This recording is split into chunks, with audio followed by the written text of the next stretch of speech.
When the doctor asked to speak with me alone, a cold knot formed in my chest. He waited until my niece was out in the hallway, small and pale, her legs swinging against a vinyl chair. Her hair seemed thinner, her eyes hollow. "She's different," I had told my sister days ago. She'd brushed me off. "Just tired," she said. "You know how kids are." The doctor's voice cut through my thoughts. "Quiet, careful. You need to take her somewhere safe." "Safe from what?" I asked, but he didn't answer immediately. Instead, he turned the monitor toward me. X-rays filled the screen, bones, the fragile structure of a 9-year-old skull. His finger hovered over a shadow. "It's not an injury," he said. "It's a mark, a pattern. It shouldn't be there." He leaned closer, whispering as though the walls might listen. "I'm mandated to report this, but if I were you, I'd get ahead of it." Then he left, closing the door behind him. The room felt heavy, wrong. I turned off the monitor and stared at my reflection longer than I should have. My sister didn't answer when I called. She was the one who had sent her daughter to stay with Aunt Claire, our oldest sister, the one who never had children but had always wanted mine. When my niece returned, she wasn't herself. No laughter, no appetite. Her drawings had changed, dark shapes, empty faces, a small red house with no windows. Something had happened while she was at Claire's. When I asked, she whispered. Aunt Claire said not to tell. That sentence echoed in my mind for days. I tried to convince myself it was nothing, but denial is fragile. It cracks when you stare too long. Late one night, I drove past Claire's house. All the lights were off except one. Her study, the room she had always forbidden children to enter. Through the curtains, I saw her silhouette bent over something small, deliberate. The movements were ritualistic. My hand hovered over my phone, but I didn't call the police. Not yet. Not until I understood the full scope of what I was facing.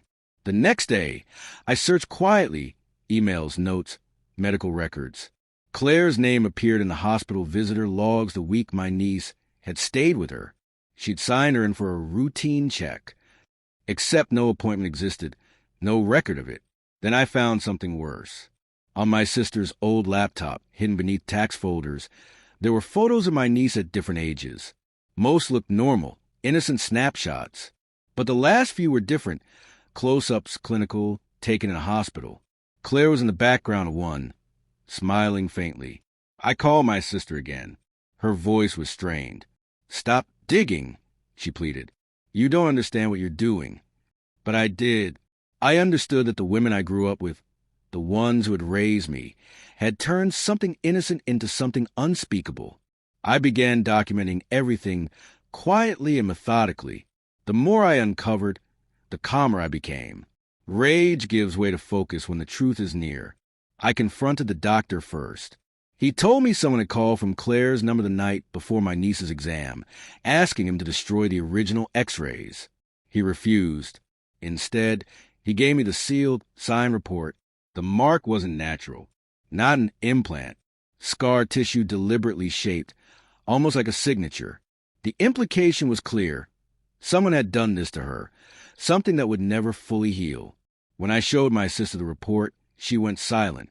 Her hands trembled, but she didn't cry. She whispered. She said it would make her special. I realized then, the betrayal wasn't just the act itself.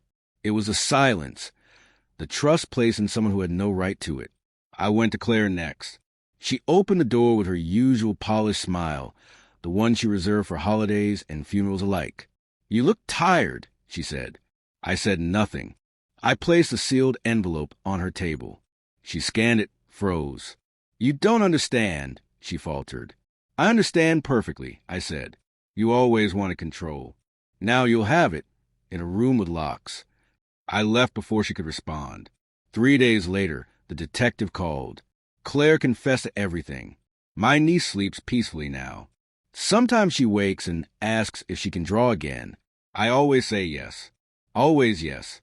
My sister still calls. I don't answer. Ignorance isn't innocence. It's cowardice masquerading as love. I visit the hospital sometimes, where it all began. The X-rays are gone, but the images live in my mind. I've stopped looking for closure. It's a word for those who believe in endings. For me, there's only truth and the silence it leaves behind. Monsters aren't born. They're trusted,